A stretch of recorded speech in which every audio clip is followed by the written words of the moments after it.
Artisan కార్మికుల సమస్య రోజు రోజుకు జటిలంగా మారింది. తెలంగాణ రాష్ట్ర ప్రభుత్వం 9 రోజులు గడిచినా ఇప్పటి వరకు ట్రాన్స్కోలో కావచ్చు, అటు మరో సంస్థలో కావచ్చు, ఇప్పటిదాకా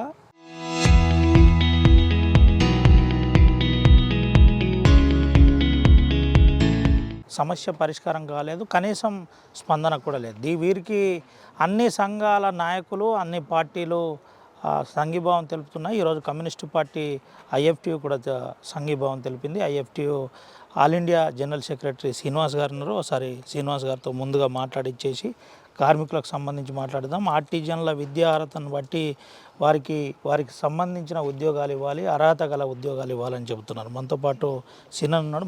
అన్న ఏం చెప్తారు ఆల్ ఇండియా సెక్రటరీగా, ఏంటి అసలు పరిస్థితి? తెలంగాణ రాష్ట్రంలో 20,000 మంది ఆర్టిజన్లు, అదేవిధంగా పీస్ రేట్ వర్కర్లు, అన్మ్యాన్డ్ వర్కర్లు దాదాపు 30,000 మంది 9 రోజులుగా తమ సమస్యల పరిష్కారం కోసం సమ్మె చేస్తూ ఉన్నారు. ప్రధానంగా ఆర్టిజన్లకు సంబంధించినటువంటి ఆనాడు తెలంగాణ రాష్ట్రం వచ్చిన తర్వాత అందరు కార్మికుల్ని పర్మనెంట్ చేస్తాం, కాంట్రాక్ట్ వర్కర్స్ అనేటువంటిది ఆనాడు రాష్ట్ర ప్రభుత్వం హామీ ఇచ్చింది. దానికి అనుగుణంగా ఆనాడు అందరినీ చేయలేదు, కనీసం వీళ్ళని కూడా పర్మనెంట్ చేయలేదు, కేవలం ఆర్టిజన్లుగా గుర్తించింది. 17 నుంచి ఈనాటికి కూడా వాళ్ళు అదే గుర్తింపుతో ఉన్నారు తప్ప వాళ్ళకి ఏపీఎస్ఏబీ రూల్స్ని వాళ్ళని ఈనాటికి అమలు చేయటం లేదు. వాళ్ళని అదే స్థానంలో కూర్చోబెట్టడం జరిగింది. అదేవిధంగా ఇతర రంగాల్లో పనిచేస్తున్నటువంటి వాళ్ళని కనీసం వాళ్ళ వేతనాలు పెంచి ఆర్టిజన్లుగా గుర్తించాలనేటువంటిది, వాళ్ళని కూడా పర్మనెంట్ చేయాలనేటువంటిది, ఈ డిమాండ్ల మీద వాళ్ళు సమ్మె చేస్తూ ఉన్నారు. అయితే ఇతర రంగాల్లో ఉన్నటువంటి 3.5 లక్షల మంది కాంట్రాక్ట్ కార్మికులను వాళ్ళని కూడా అక్కడ పర్మనెంట్ చేయలేదు రాష్ట్ర ప్రభుత్వం. ప్రధానంగా విద్యుత్ రంగం అనేటువంటి కీలక ప్రభుత్వ రంగ సంస్థ ఇది. ఈ సంస్థలో పనిచేస్తున్నటువంటి వీళ్ళ డిమాండ్లని చాలా కాలంగా వీళ్ళు నిరసన రూపాలు, తర్వాత డిమాండ్లను వీళ్ళందరూ కూడా ప్రభుత్వాన్ని చేసినప్పటికీ కూడా వాళ్ళు ఏం పరిష్కరించలేదు. అనివార్యంగా వాళ్ళ సమ్మెలో పోయారు. 9 రోజులు అవుతుంది. రాష్ట్ర ప్రభుత్వం చాలా మొండిగా ఉంది. ఒక రకంగా సమస్య పరిష్కరించకపోగా వాళ్ళ అల్టిమేటాలు ఇచ్చి మీరు జాయిన్ కాకపోతే మిమ్మల్ని తొలగిస్తాం డ్యూటీల నుంచి అనేటువంటి బెదిరింపులు చేస్తూ ఉంది. ఈ బెదిరింపుల్ని రాష్ట్ర ప్రభుత్వం వెనక్కి తీసుకోవాలా. ఈ బెదిరింపు చర్యలను మేము తీవ్రంగా ఖండిస్తూ ఉన్నాం ఐఎఫ్టీగా. ఎందుకంటే సమస్య పరిష్కారం అనేటువంటిది చర్చల ద్వారా పరిష్కారం తప్ప బెదిరింపుల ద్వారా 30,000 మంది కార్మికులను తీసేయలేవు, వాళ్ళు లొంగ తీసుకోలేవు, సమ్మెను విఫలం చేయలేవు. సమ్మె విఫలం చేసేటువంటి ఈ ప్రయత్నాలు ఏవైతున్నాయి వీటిని ఆపి సమస్య పరిష్కారం ఏంటి అనేటువంటి మీ చర్చలకు రండి అనేటువంటి మేము తెలియజేస్తూ ఉన్నాం. కనుకనే సమ్మెకు ఐఎఫ్టియు, తెలంగాణలో జరుగుతున్నటువంటి సమ్మెకు ఐఎఫ్టియు రాష్ట్ర కమిటీ తన సంపూర్ణ మద్దతును ప్రకటిస్తూ ఉంది. అన్ని ట్రేడ్ యూనియన్లు కూడా వాళ్ళ సమ్మెకు సంపూర్ణంగా బలపరుస్తూ ఉన్నాయి. అదేవిధంగా ఈ రాష్ట్ర ప్రభుత్వమే టీఆర్ఎస్ ప్రభుత్వం ఉన్నప్పుడు, ప్రతిపక్షంగా ఉన్నప్పుడు వీళ్ళందరూ రేవంత్ రెడ్డి కానీ, బట్టి విక్రమార్క వీళ్ళందరూ పాదయాత్రలు చేసినప్పుడు ఎన్నికల సందర్భంగా పెద్ద ఎత్తున హామీలు ఇచ్చారు. మీ సమస్యను పరిష్కారం చేస్తాం, మిమ్మల్ని పర్మనెంట్ చేస్తామని ప్రకటించి ఈనాడు వాళ్ళ బెదిరింపులు దిగటం అనేటువంటిది ఏ కోణం చూసినా ఇది సరైనది కాదు. మీరు ఈ విధానాన్ని మార్చుకోండి, చర్చలకు రండి, సమస్య పరిష్కారం చేయండి, లేకపోతే రాబోయేటువంటి పరిణామాలకు మీరే ఈ రాష్ట్ర ప్రభుత్వమే బాధ్యత వహించాల్సి వస్తుంది అనేటువంటిది మేము స్పష్టం చేస్తా ఉన్నాం. ఏం చెప్తారన్న? అంటే ఇప్పటికీ 9 రోజులు గడిచినా ప్రభుత్వం స్పందించట్లేదు, ప్రభుత్వం వీరితో కనీసం చర్చలు జరపట్లేదు. దీని మీద రానున్న రోజుల్లో ఐఎఫ్టీ ఏం చేయబోతుంది, ఏంటి అసలు? ఒకటి, విద్యుత్ రంగం ఇవాళ రైతాంగానికి, అదేగా వినియోగదారులకు వీళ్ళందరికీ కూడా సర్వీస్ చేసేటువంటి ఒక కీలక రంగం ఇది. దీంట్లో పనిచేస్తున్నటువంటి కార్మికులు అన్నిత్యం వాళ్ళు ప్రమాదాలకు గురవుతూ కూడా పనిచేస్తున్నటువంటి ఒక పరిస్థితి. వాళ్ళని పర్మనెంట్ చేయాల్సినటువంటి అవసరం, వాళ్ళ రూల్స్ని కన్వర్షన్ చేయాల్సినటువంటి అవసరం, పర్మనెంట్ వాళ్ళకు చేయాల్సినటువంటి అవసరం, మిగతా వాళ్ళని కూడా అందరిని పర్మనెంట్ చేయాల్సినటువంటి అవసరం ఉంది. వాళ్ళు అనివార్యమైనటువంటి స్థితిలోనే ఇవాళ 2017 నుంచి దాదాపు 8-9 సంవత్సరాలుగా వాళ్ళు ఆర్టిజన్లుగానే ఉన్నటువంటి పరిస్థితి నుంచి మమ్మల్ని ఏపీఎస్సీబీ రూల్స్ కన్వర్షన్ చేయండి అనేటువంటి వాళ్ళ న్యాయమైన సమస్య వాళ్ళు సమ్మె చేస్తూ ఉన్నారు.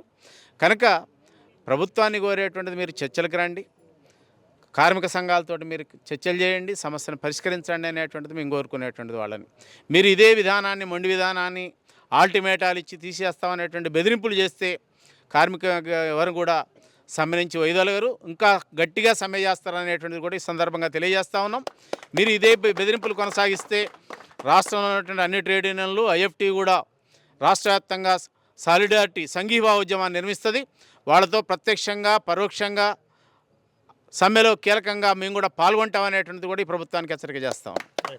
ఇది పరిస్థితి. అయితే రాష్ట్ర ప్రభుత్వం స్పందించకపోతే ఒకవేళ ఒత్తిడి తెచ్చిన ఐఎఫ్టియు క్రియాశీలక పాత్ర పోషిస్తుంది, ఉద్యమాన్ని తీవ్రతరం చేసే విధంగా చూస్తామని చెబుతున్నారు. అయితే మనతో పాటు మరో మిత్రుడు ఉన్నాడు, ఎంప్లాయీ, మాట్లాడేది ఏంటన్నా. నా పేరు శ్రీకాంత్. నేను టీజీ ట్రాన్స్కో ఆదిలాబాద్ సర్కిల్ ఉమ్మడి ఆదిలాబాద్ జిల్లా జేఏసీ చైర్మన్ని. మేము గత నెల మార్చి 17వ తారీఖు రోజు సమ్మె నోటీస్ని లేబర్ కమిషనర్ గారికి ఇవ్వడం జరిగింది. దానికి ముందే వివిధ రూపాల్లో మా నిరసన కార్యక్రమాలు చేయడం జరిగింది. 30వ తారీఖుకి 4వ తారీఖు రోజు కేటీపీఎస్లో ధర్నా కావచ్చు, లంచ్ అవర్ డెమాన్స్ట్రేషన్ ప్రోగ్రాం కావచ్చు, 7వ తారీఖు రోజు ఎన్పిడిసిఎల్ విద్యుత్ భవన్ ముందు వరంగల్లో అతిపెద్ద భారీ ఉద్యమం, భారీ ధర్నా చేయడం జరిగింది. ఆ తర్వాత అప్పటికి నిర్ణయం తీసుకోకపోవడంతో ప్రభుత్వం కానీ మేనేజ్మెంట్ కానీ ఎటువంటి నిర్ణయం తీసుకోకపోవడంతో తప్పనిసరి పరిస్థితుల్లో రాష్ట్ర కమిటీ ఆదేశాల మేరకు మేము విధులు బహిష్కరించి సమ్మెలోకి రావడం జరిగింది 8వ తారీఖు నుంచి. ఈ రోజుకి 9వ రోజు. ఈ మధ్యలో ఒకసారి 13వ తారీఖు రోజు రాష్ట్ర జేఏసీతో పాటు మా ట్రాన్స్కో, జెన్కో, డిస్కమ్స్ పరిధిలోని జాయింట్ సెక్రటరీలతో మా లేబర్ కమిషనర్ గారు, కమిషనర్ ఆఫ్ లేబర్ గారు చర్చలకు ఆహ్వానించి మాట్లాడడం జరిగింది. కానీ వారు చెప్పింది ఏమిటంటే, మీరు ఏదైతే చెప్తున్నారో అది మేము మా మేనేజ్మెంట్కి, ప్రభుత్వానికి విన్నవించుకుంటామని చెప్పడానికి మాత్రమే వచ్చారు. ఇప్పటి వరకు పూర్తి స్థాయి చర్చలు జరగలేదు. మాకు తెలిసిన సమాచారం ఏంటంటే, ఈ సమ్మెను మీరు కాల్ ఆఫ్ చేసి విధుల్లో చేరిన తర్వాతనే మీతో మేము చర్చలు జరుపుదామని ప్రభుత్వం నుండి మాట్లాడుతున్నట్టు మా వర్గాలకు సమాచారం అందుతుంది. మేము క్లియర్గా ఉన్నాము. ఎట్టి పరిస్థితుల్లోనూ సమ్మె విరమణ చేయం. మా యొక్క హక్కులు సాధించే వరకు ఈ సమ్మె విరమణ అనేది లేదు. మాకు కావాల్సిన న్యాయమైన డిమాండ్లు ఇవి ఏవి మా గొంతెమ్మ కోరికలు కానే కాదు.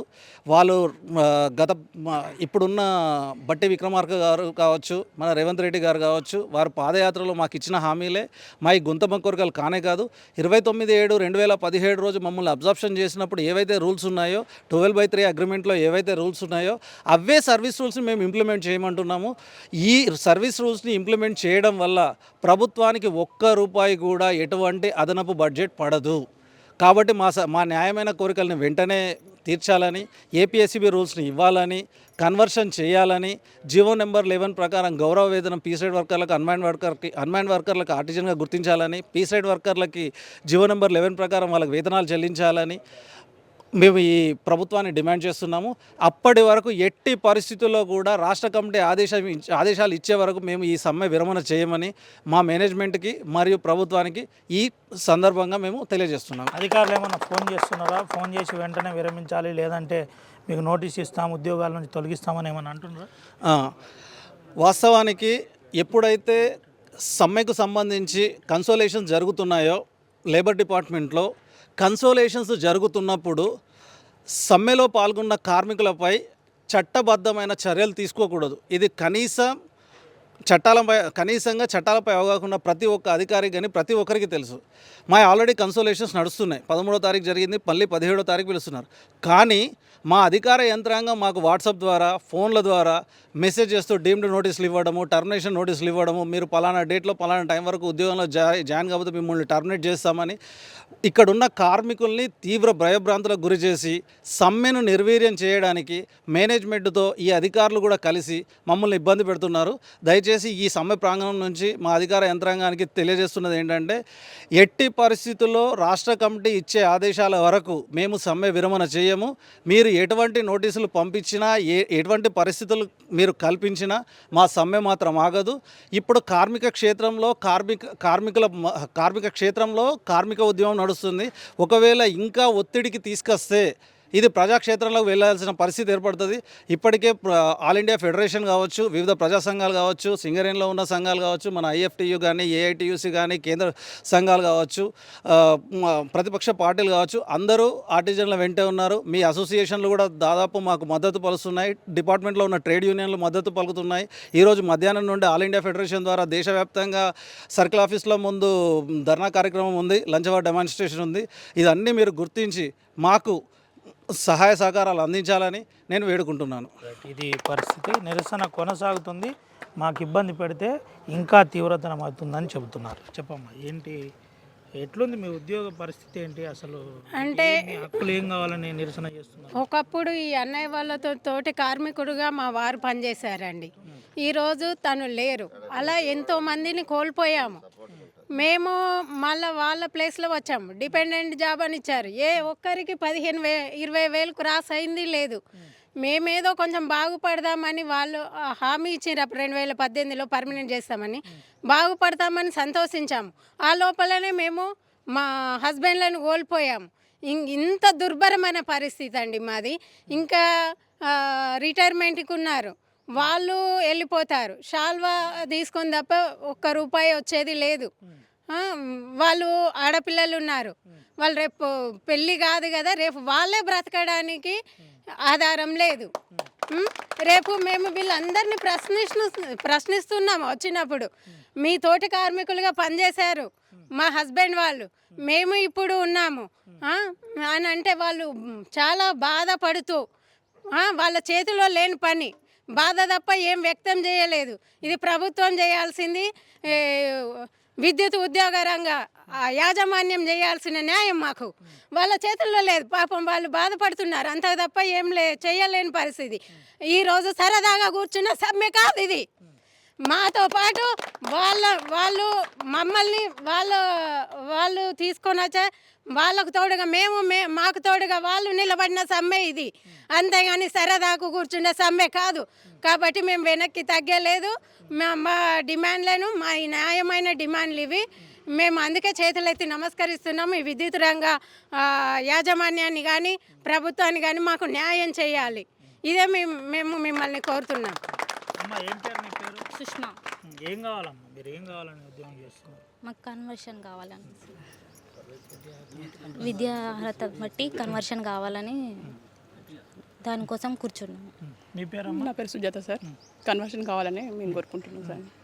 ఇప్పుడు ఏమంటున్నారు మరి అధికారులు? ఉద్యోగంలోకి వెళ్ళి తీసేస్తా అంటున్నారట కదా, నోటీసులు ఇస్తుందట, SMS నిజమేనా? నిజమే సార్, పంపిస్తుంటారు సార్, వాట్సాప్లో చేస్తుంటారు.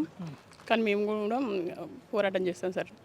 కన్వర్షన్ అయ్యేదాకా కూడా న్యాయం జరిగేదాకా మేము సమ్మె విరమించాం సార్. ఇది పరిస్థితి, సమ్మె విరమించేది లేదని చెప్తున్నాం. మనం చూపెట్టచ్చు. ఇదంతా కూడా ఆర్టిజన్లు, కార్మికులు ఒక రకంగా నిన్న వాళ్ళు కొన్ని ప్రధానమైన డిమాండ్స్, అంటే ట్రాన్స్కోకు సంబంధించిన అంశం ఇప్పుడు మనం చూపెడుతున్నాం. వీరు ట్రాన్స్కో ఉద్యోగులు. మనం మొన్న జెన్కో ఉద్యోగులకు సంబంధించింది కూడా చూపెట్టాం. ఆర్టిజన్ల సమస్య రోజు రోజుకు జటిలంగా మారుతుంది, తీవ్రంగా మారుతుందని చెబుతున్నారు. అయితే ఈ సమస్య పరిష్కారం చేయకుంటే ఉద్యమాన్ని తీవ్రతరం చేస్తాం. ఇప్పటికైనా సంబంధిత మంత్రి బట్టి విక్రమార్క వెంటనే స్పందించాలి. దీంతోపాటు IAS అధికారులు దీనిపై వరుణ్ రెడ్డితో పాటు మరికొంతమంది దీనిపై స్పందించాలని చెబుతున్నారు. స్పందించకపోతే ఉద్యమాన్ని తీవ్రతరం చేస్తామంటున్నారు. తెలంగాణ విద్యుత్ artisan employees joint action committee ఆధ్వర్యంలో ఇదంతా కొనసాగుతుంది. రాష్ట్ర వ్యాప్తంగా దాదాపుగా 30,000 మంది కార్మికులు నిరసన వ్యక్తం చేస్తున్నారు. ఇది మా హక్కు మాకు కల్పించాలి, విద్యా అర్హతతో పాటు ఉద్యోగాలు ఇవ్వాలని చెబుతున్నాం. మనతో పాటు కమ్యూనిస్ట్ నాయకుడు లాల్ కుమార్ నాడు మాట్లాడిద్దాం. ఏం చెప్తారు ఈ అంశం? ఆర్టిజన్ అనే ముద్దు పేరుతోని ఆ రోజు టీఆర్ఎస్ గవర్నమెంట్ వీళ్ళందరికీ ఒక ఆర్టిజన్ పేరుతో అందరినీ తీసుకోవడం జరిగింది. ఎందుకంటున్నామంటే తెలంగాణ రాష్ట్ర సాధనలలో విద్యుత్ ఉద్యోగాల పాత్ర అగ్రగామిగా ఉంది.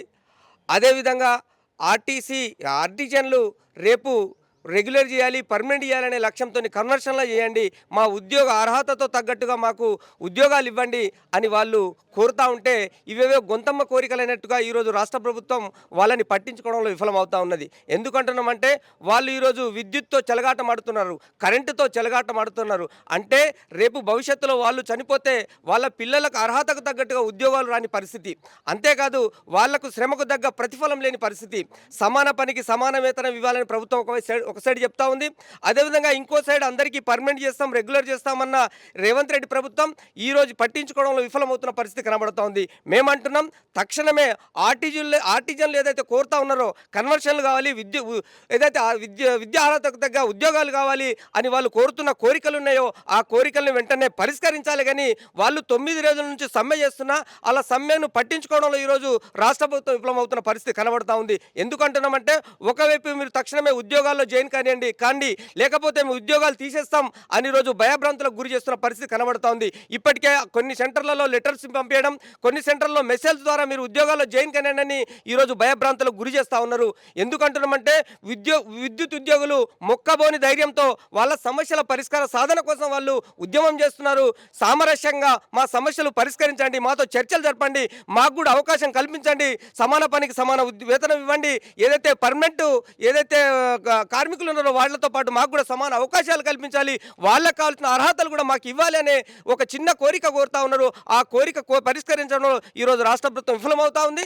తక్షణమే కార్మికుల ఆర్టిజన్లు కోరుతున్న కోరికలు ఏమైనా వాటిని తక్షణమే పరిష్కరించని యెడల ఖచ్చితంగా సిపిఐఎంఎల్ న్యూ డెమోక్రసీ పార్టీ వాళ్ళకు వెన్నుదండగా ఉంటుంది. వాళ్ళు చేసే ఆందోళన ఉద్యమాల్లో ఖచ్చితంగా న్యూ డెమోక్రసీ పార్టీ భాగస్వాములుండి వాళ్ళకు చేదోడు వాదనిస్తే వాళ్ళ సమస్యలు పరిష్కరించే వరకు వాళ్ళకు అండగా ఉంటుందని మేము సిపిఐఎంఎల్ న్యూ డెమోక్రసీ రాష్ట్ర ప్రభుత్వం తక్షణమే వాళ్ళ సమస్యలు పరిష్కరించే విధంగా చర్యలు చేపట్టాలని రాష్ట్ర ప్రభుత్వాన్ని డిమాండ్ చేస్తూ హెచ్చరిస్తూ ఉన్నాం.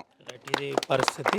వెంటనే సమస్య పరిష్కరించాలి. పరిష్కరించకపోతే ఉద్యమాన్ని తీవ్రతరం చేస్తాం. ఇదే కాకుండా ఒకవేళ ప్రభుత్వం భయపెట్టే ప్రయత్నం చేసినా ఆర్టిజన్ల సమస్య పరిష్కరించకుండా వారి న్యాయమైన నిరసన సమ్మెను చెదరగొట్టే ప్రయత్నం చేసినా మేము మద్దతు ఇస్తాం, చాలా తీవ్రంగా వ్యతిరేకిస్తామని communist party CPIML new democracy జిల్లా కార్యదర్శి లాల్ కుమార్ చెబుతున్నారు. దీంతోపాటు ఐఎఫ్టియు జాతీయ స్థాయిలో దీనిపై చాలా సీరియస్గా ఇప్పటికే తీసుకుంటున్నామని చెబుతున్నారు. రాష్ట్ర నాయకత్వంలో తెలంగాణ రాష్ట్రంలో ఉన్న ట్రేడ్ యూనియన్లు ఇప్పటికే మద్దతు తెలిపాయని కార్మికులు చెబుతున్న పరిస్థితి కనబడుతుంది. దీనిపై సంబంధిత శాఖ మంత్రి బట్టి విక్రమార్కతో పాటు సంబంధిత అధికారులు కూడా స్పందించాలి.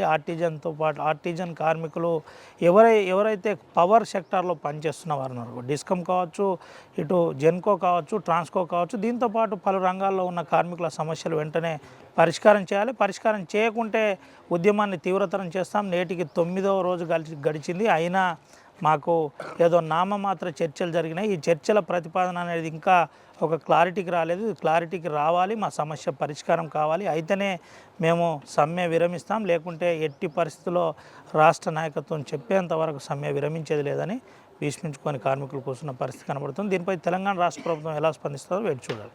సుమంత్ రవినాయక్, RTV, ఆదిలాబాద్.